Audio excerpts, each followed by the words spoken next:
Da, da, da. Just an ordinary day. Absolutely nothing of note occurring. Wait, what's this? Kevin Smith, what have you done? The IndieWire, too woke. Deal with it. Smith says anyone upset with his new Masters of the Universe series doesn't understand the original it's based off of. Well, I can totally resemble that remark. There's totally not enough shirtless men. All I know is you've been warned. Here we go. Though I know I should be wary, still I venture someplace scary. Ghostly haunting, I turn loose. Beetlejuice! Beetlejuice! Beetlejuice!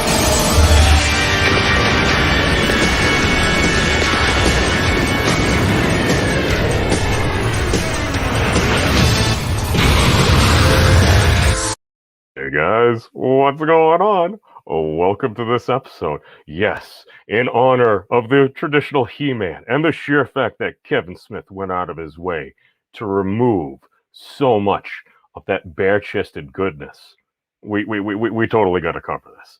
So, essentially, what is going on here? Well, there seems to be a lot of stuff and things going on.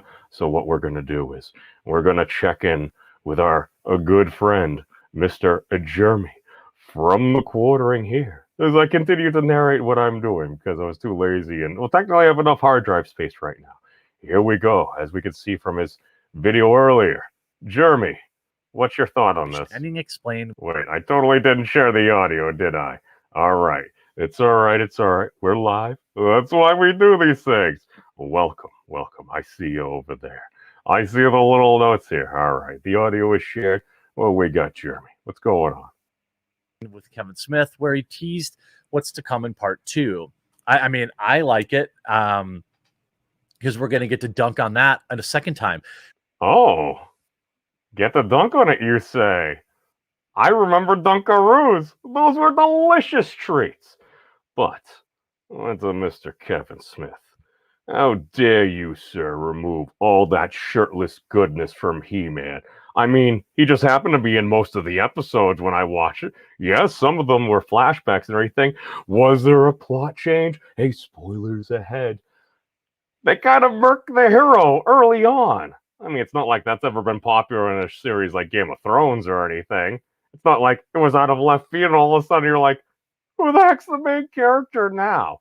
Now, if you are looking for woke, you can technically find it. Why? What is woke? Well, it's obviously everything that we don't like, because that's what we label as woke. It's not like anyone else on this entire internet of stuff and things would use a particular term like woke, citing from the Matrix. When you awaken, some folks say you take the quote-unquote red pill. Now, these are obviously two very different things here. Why? Because we don't like those other people. And if we don't like those other people, we're totally going to assume uncharitability. Why? Because we can. Now, back to the stuff and things that are actually going on over here. All right, we'll go over to the window. Thank you, Mr. Jeremy. But as we can see from our original article, yes, this is brought to us by IndieWire. Oh, it does contain spoilers. Warning. Kevin Smith's animated Netflix series, Masters of the Universe Revelation, is the latest bit of franchise IP to become the victim of toxic fandom. Similar to Rian Johnson's Star Wars The Last Jedi, Smith's direct sequel to He-Man and the Masters of the Universe, 1983 to 1985, is being review-bombed on Rotten Tomatoes and IMDb. Yes, because nobody that wasn't a fan of it totally would say very mean and not so nice things on it without even watching. Wait a second. I thought all these people canceled their Netflix memberships. I remember I was going to, and then it was difficult. Then I received additional context. I know. These are difficult times. Yes, Parrothead. Yes, Parrothead. It is good to see you, my friend. Because remember, when in doubt. 낮에는 따사로운 인간적인 여자 커피 한 잔에 여유를 아는 품격 있는 여자. Thank you. Now, as we can see here, how dare Kevin Smith retcon He-Man. By retcon, we mean utilize the IP as long as the owners had the rights so they could totally get something out of it and make the money. Because these are businesses. And they're supposed to make money for their shareholders. Because as we can see, it's not like anyone's ever retconned He-Man before. Oh, wait a second. What's this? He-Man and the Masters of the Universe, 1983. He-Man and She-Ra, a Christmas special, because we can. Oh, the New Adventures of He-Man, 1990. He-Man and the Masters of the Universe, 2002. Well, it's not like he retconned all that, because people are obviously very angry about a show that came out before some of these folks were born. I thought He-Man was fun. I always thought the Thundercats had a better opening, because it's like, thunder, thunder, Thundercats, oh! There's also the Hacksaw Jim Duggan meme right there. But, as we can see, what is fan blaming? And this is brought to us by our good friends over at Vice News. Yes, if you search for Kevin Smith's name on YouTube, you'll see a surge of videos last week with sensational thumbnails showing Smith's face crying and overlaid with all capital letters, claiming he is exposed, defeated, or experiencing a meltdown because he hasn't basically said anything about it, at least according to Jeremy for the Quarter, for 10 days. I don't know. It's not like if you keep talking about something and a whole bunch of folks are jumping on your back, maybe you're going to talk about something else. I know.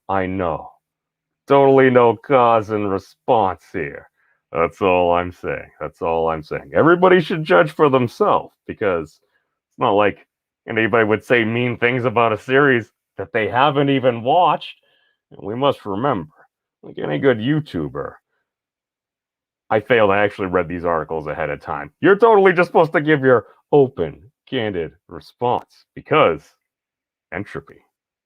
You want to use as little energy as possible to maximize your return on investment. Now, Smith's new He-Man animated series hasn't had a grateful landing on Netflix when it released on July 23rd. Amid accusations of Smith making the show too woke and abandoning the spirit of the original cartoon, Smith has fired back at the fans in interviews. In turn, some fans have called this fan blaming, an emergent fandom term that signals how much ownership you think fans should have over the things they're a fan of. I mean, it's only your customer base and everything, but here's the thing. Make new friends, but keep the old. One is silver and the other gold. What the heck does that mean? I have no idea. All I know is it sounded pretty good. It's almost like maybe you should honor some of the things. If you can bring in some new folks to the fold, there ain't nothing wrong with that. And again, at least The Last Jedi, when I saw it, I'm like, oh.